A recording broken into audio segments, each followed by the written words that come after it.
The rain had been falling for hours, turning the streets of Chicago into rivers of reflected neon and shadow. It was the kind of November evening that made people hurry home, collars turned up against the wind, eyes cast down to avoid the puddles that had gathered in every crack and crevice of the sidewalk. The city moved with purpose, everyone rushing toward warmth, toward shelter, toward somewhere that wasn't here. But in the doorway of an abandoned bookstore on West Madison Street, 3 figures sat perfectly still, as though they existed in a different time altogether, untouched by the urgency that surrounded them. If this story touches your heart, please take a moment to subscribe to our channel and leave a comment below sharing your thoughts. Your support helps us bring more stories of hope, compassion, and unexpected kindness to the world. Let's build a community that believes in the power of human connection. Marcus Wellington had not intended to be walking through this neighborhood at all. His driver had taken a wrong turn somewhere near the financial district, and rather than sit in traffic while the GPS recalculated, Marcus had simply stepped out of the car and decided to walk the remaining blocks to his penthouse. He was 52 years old, though he looked younger, with the kind of refined appearance that came from personal trainers, tailored suits, and a life largely free from the worries that aged most people prematurely. His gray wool coat was Italian, his shoes handmade in London, and his watch cost more than most people earned in a year. He was not unkind, but he was insulated, protected by layers of wealth and privilege from the harsher realities that existed just blocks away from his world of boardrooms and charity galas. As he turned the corner onto Madison, something made him slow his pace. Perhaps it was the way the streetlight caught the edge of the doorway, illuminating it just enough to reveal what others might have walked past without seeing. There, pressed against the worn wooden door, sat a woman with 2 children huddled close on either side of her.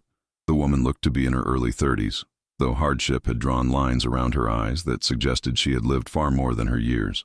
Her hair, once perhaps carefully styled, now hung in damp strands around a face that held both exhaustion and something else. Something Marcus recognized immediately because he had seen it in the mirror during the hardest moments of his own life. It was determination, the kind that refused to break even when breaking would have been easier. The children were small, impossibly small it seemed to Marcus as he watched from across the street. The older child, a boy with glasses that sat slightly crooked on his nose, wore a jacket that was too thin for the weather, and his sneakers had holes worn through the canvas near the toes. He leaned against his mother's arm, not asleep but conserving energy in that particular way children learn when resources are scarce. The younger child, a girl with dark curls pulled into uneven pigtails, clutched a stuffed rabbit that had seen better days, its fur matted and one ear hanging by threads. She was watching the street with wide eyes, tracking each person who passed by as though hoping one of them might stop, might see them, might care. Marcus stood frozen on the opposite sidewalk, rain soaking through his expensive coat, as he watched the woman reach into a paper bag that sat between her feet. She pulled out a single granola bar, the cheap kind sold in bulk at discount stores, and with careful, deliberate movements, she unwrapped it. The children's eyes fixed on the bar immediately, their attention complete and total in the way that only true hunger can command. The woman broke the bar into 3 pieces, but the pieces were not equal. The 2 larger portions went to her children, placed gently into their waiting hands, while she kept the smallest piece for herself. She did not eat it immediately. Instead, she held it in her palm, watching her children take their first bites with an expression of such profound love and sorrow that Marcus felt something crack open inside his chest, something he had kept carefully sealed for years. The boy ate slowly, making each bite last, his eyes closing briefly as he chewed. The girl nibbled at hers, then suddenly stopped and held out half of what remained toward her mother. The gesture was so pure, so instinctive in its generosity that Marcus felt tears prick at his eyes for the first time in years. The woman shook her head gently, pushing her daughter's hand back toward her. Marcus could not hear the words from where he stood, but he could read the mother's lips as she smiled and whispered something that made the little girl nod and continue eating. The woman then took her own small piece and broke it in half again, eating only one portion and wrapping the other carefully in the paper, saving it for later, for a moment when the hunger might be worse, for a time when her children might need it more. Something in that moment reached across the street and grabbed Marcus by the heart with such force that he could not move, could not breathe, could not look away. He had grown up poor himself, though few people knew that about him now. He had been that child once, sitting in doorways with his own mother, feeling the gnaw of hunger and the cold that seeped into bones and stayed there. He had promised himself that when he made it out, when he built his fortune, he would never forget where he came from. But somewhere along the way, in the climb from poverty to penthouse, in the transformation from struggling nobody to successful somebody, he had built walls around those memories. He had learned to walk past people like his former self without seeing them, without feeling them, because to feel was to remember, and to remember was to hurt. But this moment cracked through all of that with the force of something that could not be denied or ignored. He saw himself in that boy with the crooked glasses. He saw his own mother in this woman's fierce, protective love. He saw his sister, long since passed from an illness they could not afford to treat, in the little girl with the threadbare rabbit. And he understood, with sudden and complete clarity, that all his success, all his wealth, all the careful construction of his comfortable life meant absolutely nothing if he could walk past this scene without stopping, without acting, without doing something to change it. Marcus did not cross the street immediately. Instead, he stood in the rain, letting it soak through his coat, through his shirt, through the expensive layers that separated him from the elements, and he made a decision. Not a small decision, not a charitable gesture that would make him feel better for a moment before he returned to his comfortable life. He made the kind of decision that changes everything, the kind that cannot be unmade once set in motion.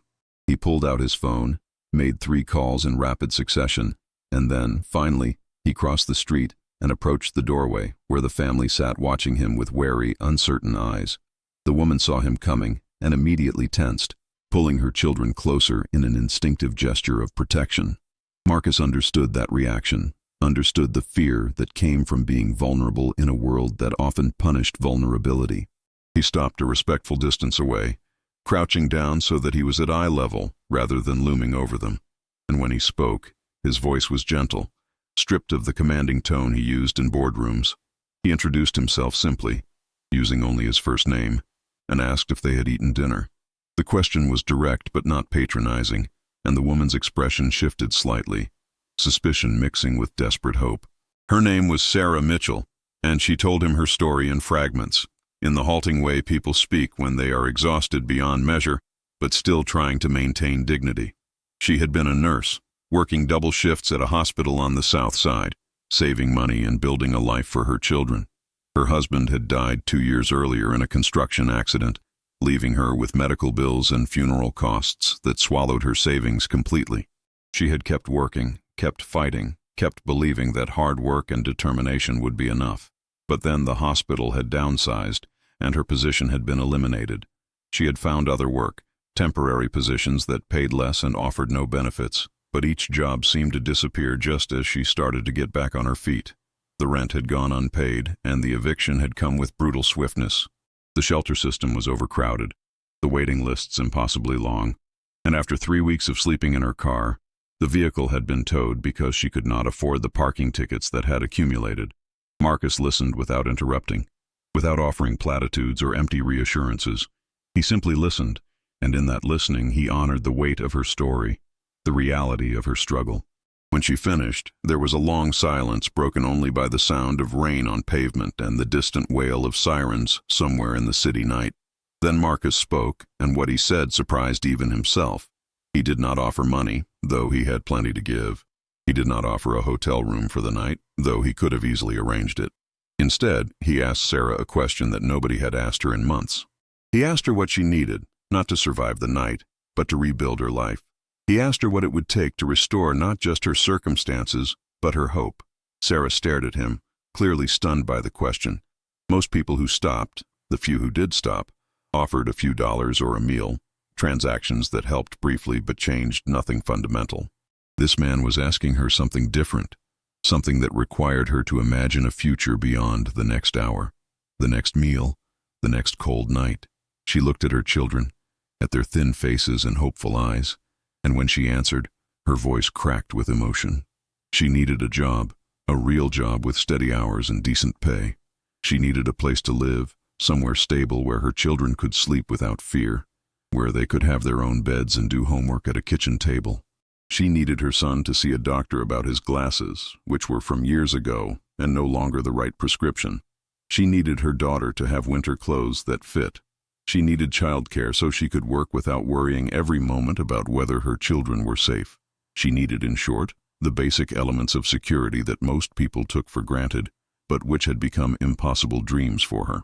Marcus nodded, pulling out his phone again, and in that doorway, as rain continued to fall and the city rushed past, he began making calls. The first was to a property management company he owned, arranging for an apartment to be prepared immediately, fully furnished, utilities included, lease in Sarah's name with the first year paid in advance. The second call was to the director of human resources at one of his hospitals, because Marcus Wellington owned 3 of them across the city, describing Sarah's nursing background and instructing that she be given a position commensurate with her experience, with a start date as soon as she was ready. The third call was to his personal assistant, requesting that a car be sent with clothing, food, and essentials for a family of 3, and that appointments be scheduled with doctors, optometrists, and whatever else was needed. Sarah listened to these calls with an expression that cycled through disbelief, confusion, and finally, overwhelming emotion. When Marcus ended the last call and looked up at her, tears were streaming down her face, mixing with the rain. She tried to speak but could not form words, her hands covering her mouth as sobs shook her shoulders. Her children looked at their mother in alarm, not understanding what was happening, and the little girl reached up to pat her mother's arm, asking in a small voice if everything was okay. Sarah pulled her children close, kissing their heads, and through her tears, she told them that yes, everything was going to be okay, that sometimes, when the world seemed darkest, light appeared from the most unexpected places. Marcus felt his own eyes burning as he watched this family hold each other, as he witnessed the moment when hope, which had been slowly dying, suddenly blazed back to life. He thought about his own mother, who had died before she could see him succeed, before he could repay her for all the sacrifices she had made. He thought about all the times he had been the child in the doorway, hungry and cold and frightened, wondering if anyone would ever see him, ever help him, ever care. He thought about the path that had brought him from those doorways to boardrooms, and he realized that success without compassion was hollow, that wealth without generosity was worthless, that all the money in the world meant nothing if it never reached beyond his own comfort to touch someone else's desperation. Within an hour, a car arrived, sent by Marcus's assistant, driven by a kind-faced woman named Marie who had worked for Marcus for 15 years and who understood without being told that this was a moment requiring gentleness and care. Marie helped Sarah and her children into the warm vehicle, providing blankets and hot chocolate from a thermos, speaking softly to the children about the apartment they were going to see. Marcus gave Sarah his personal cell phone number, something he rarely did, and told her to call him if she needed anything at all, as she rebuilt her life.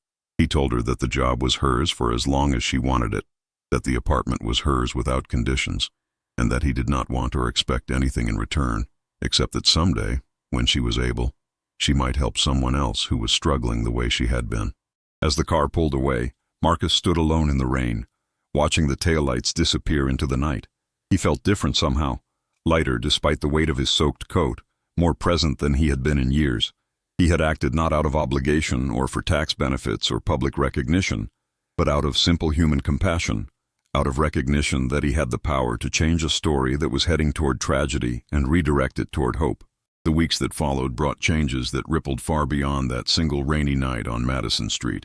Sarah moved into the apartment Marcus had arranged, a 2-bedroom space in a safe neighborhood with good schools nearby.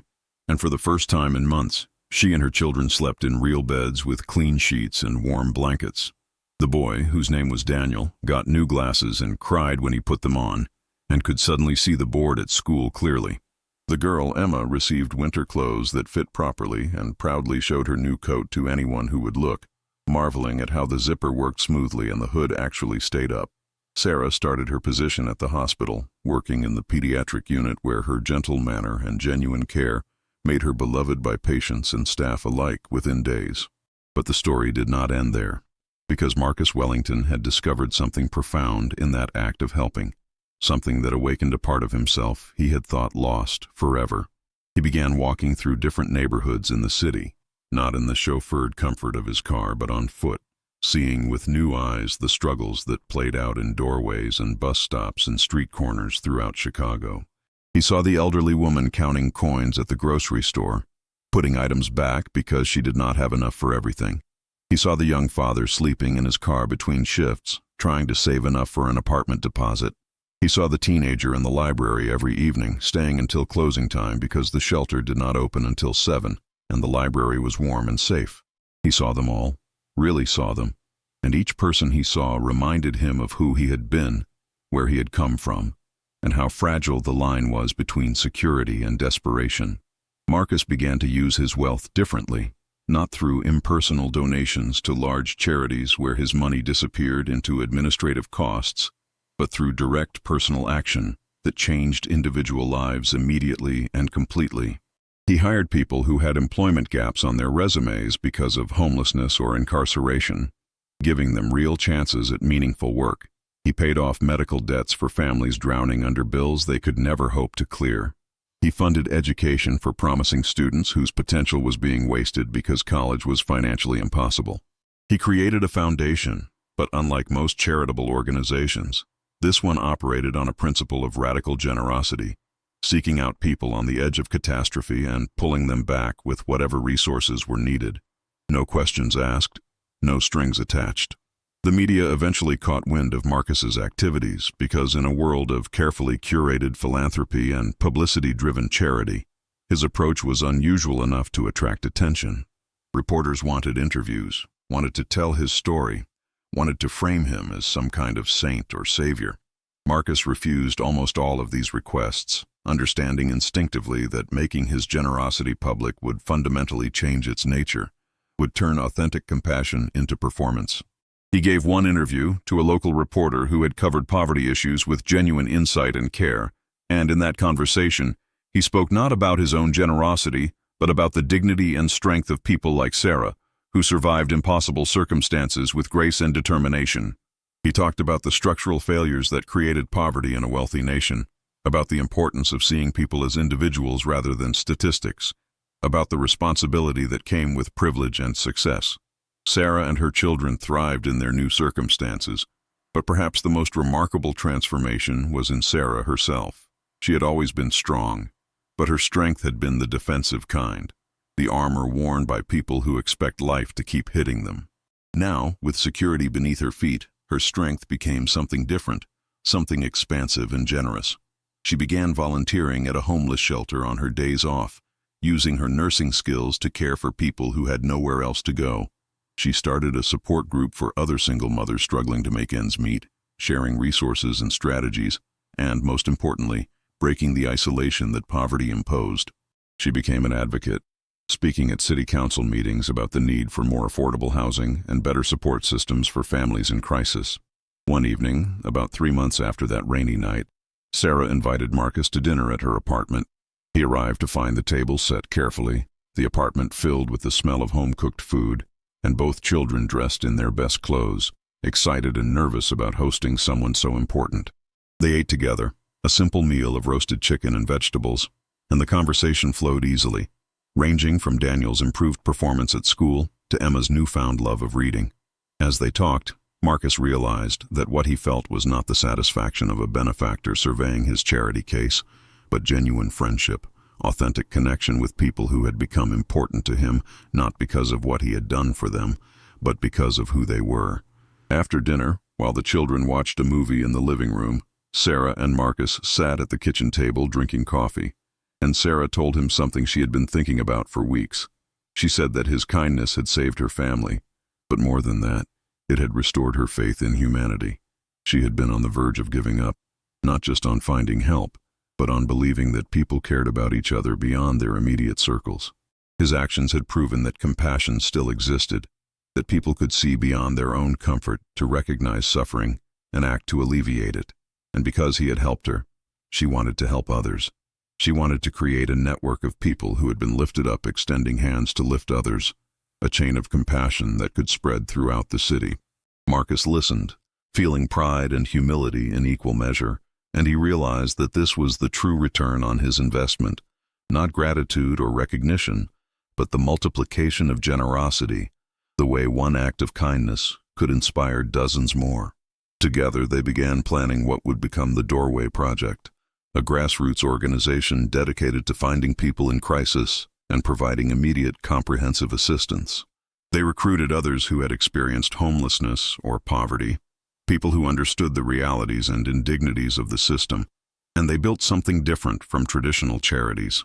They built an organization that treated people with dignity, that asked them what they needed rather than dictating what they should have, that provided not just temporary relief but pathways to lasting stability.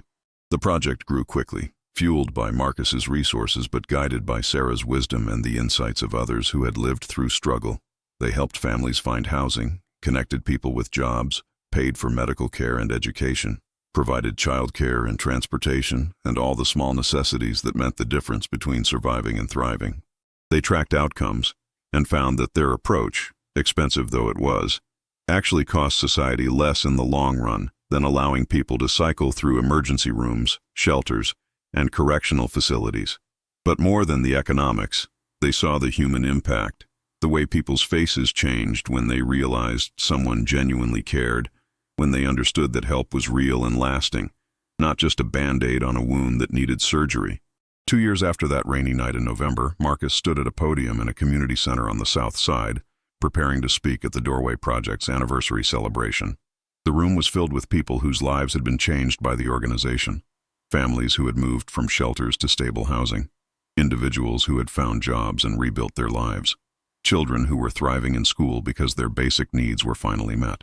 Sarah sat in the front row with Daniel and Emma, now visibly healthier and happier, their eyes bright with the confidence that came from knowing they were safe and loved. As Marcus looked out at the crowd, he saw not charity cases or statistics, but friends, neighbors, fellow human beings who had faced impossible circumstances and survived through a combination of their own resilience and the support of people who cared. Marcus began his speech by telling the truth, the whole truth that he rarely shared. He talked about his own childhood, about the nights he had gone to bed hungry, about watching his mother choose between electricity and food, about the shame and fear that poverty imposed. He talked about how he had spent decades trying to outrun those memories, building wealth as though money could erase the past, surrounding himself with comfort as though luxury could heal old wounds. And then he talked about the night he had seen Sarah and her children in that doorway, and how something in that moment had broken through all his carefully constructed defenses and reminded him of a simple truth that he had almost forgotten, that we are all connected, that suffering anywhere diminishes us everywhere, and that the measure of a society is not how it treats its most successful members, but how it cares for its most vulnerable ones. He spoke about Sarah, about her courage and dignity, about how she had not just accepted help but had taken it and multiplied it, creating something far larger than his initial gesture. He talked about the dozens of families they had helped through the Doorway Project, about the children who were now in school regularly, about the parents who were working and building savings and planning for futures that had once seemed impossible. He talked about the volunteers who gave their time, about the donors who contributed resources, about the community that had come together to prove that systemic change was possible when people chose compassion over indifference.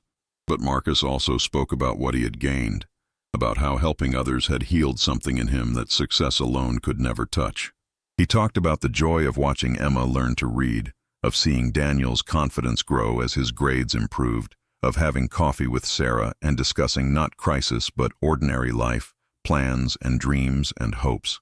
He talked about how every person the Doorway Project helped reflected back to him the truth that his own success had never been entirely his own achievement, that he had been lifted up by teachers and mentors and strangers who had given him chances, and that paying forward that generosity was not charity but justice, not benevolence but basic human decency. As he finished speaking, the room erupted in applause, but Marcus felt none of the satisfaction he had once derived from professional accolades and business achievements. Instead, he felt something deeper and more sustaining, a sense of purpose that connected him to something larger than himself, a feeling of belonging to a community that extended beyond wealth or status. After the formal program ended, he mingled with the crowd, listening to stories of transformation and resilience, hearing about the small miracles that happened when people were given what they actually needed rather than what charity thought they should have. Late that evening, after most people had left, Marcus found himself once again sitting with Sarah, Daniel, and Emma. The children had fallen asleep on a couch in the corner, exhausted from the excitement of the day, and Sarah and Marcus sat talking quietly about the future of the project, about the challenges that remained, about the hundreds of families still struggling in doorways and cars and shelters throughout the city. The conversation was serious but not heavy, animated by shared commitment rather than weighed down by the magnitude of the problem. They talked about expanding the program, about partnering with other organizations, about advocating for policy changes that would address root causes rather than just treating symptoms. At one point, Sarah looked at Marcus with an expression of such profound gratitude and respect that he felt embarrassed, wanting to deflect the attention, to insist that she had done more than he had. But she stopped him with a gentle hand on his arm and spoke words that he would remember for the rest of his life. She told him that what he had given her that night was not just material help, though that had been desperately needed. What he had given her was the restoration of her humanity, the reminder that she was seen, valued, worthy of dignity and care. She said that poverty did more than deprive people of resources. It made them invisible, turned them into background scenery that others walked past without seeing. By stopping, by seeing her and her children as individuals rather than as problems or statistics, by treating them with respect rather than pity, he had given them back something more valuable than money or housing. He had given them back their sense of belonging to the human community, their belief that they mattered. Marcus felt tears on his face as she spoke, understanding that in helping her family, he had also helped himself, had rediscovered the connections that made life meaningful, had found his way back to the boy he had once been and the man he wanted to become. He realized that the wealthy man who had walked past that doorway 2 years ago was not the same person who sat here now. That person had been isolated by privilege, disconnected from the struggles that shaped most people's lives, lost in a world of abstractions and transactions. The person he was now understood that real wealth was measured not in bank accounts but in relationships, not in possessions but in purpose, not in power, but in the capacity to lift others up and be lifted in return. As he drove home that night through the city streets, Marcus passed other doorways, other corners where people huddled against the cold, and each one he saw was no longer invisible to him. Each represented a story, a family, a collection of hopes and fears and dreams that deserved to be honored. He could not help everyone, could not solve every problem, but he could help someone, and someone could help someone else, and together, maybe they could build something better than the world that currently existed. It would not happen quickly or easily, but it would happen, one family at a time, one act of compassion at a time, one moment of genuine human connection at a time. The rain had stopped, and the sky was clearing, revealing stars that had been hidden by the storm. Marcus looked up at them, thinking about his mother, about his sister, about all the people he had loved and lost, and he felt their presence not as absence, but as inspiration, as reminder that the best way to honor those who had struggled was to ensure that others did not have to struggle alone. He had walked past that doorway intending nothing more than to get home quickly and stay dry. Instead, he had found his way home in a deeper sense, had discovered that home was not a place but a practice, not a destination, but a continuous choosing of compassion over comfort, of connection over isolation, of love over indifference. Thank you for being part of this journey with us. At Heartfelt Chronicles, we believe that every act of kindness matters, that every story of compassion deserves to be told, and that together, we can build a world where no one walks past suffering without stopping to help. If this story moved you, please share it with others who need to be reminded that humanity and hope still exist. Subscribe to our channel for more stories that celebrate the best of what we can be. Leave a comment telling us about a time when someone's kindness changed your life, or when you had the chance to change someone else's.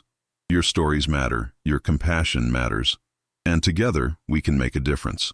Stay kind, stay hopeful, and remember that sometimes the simple act of seeing someone, truly seeing them, is where transformation begins.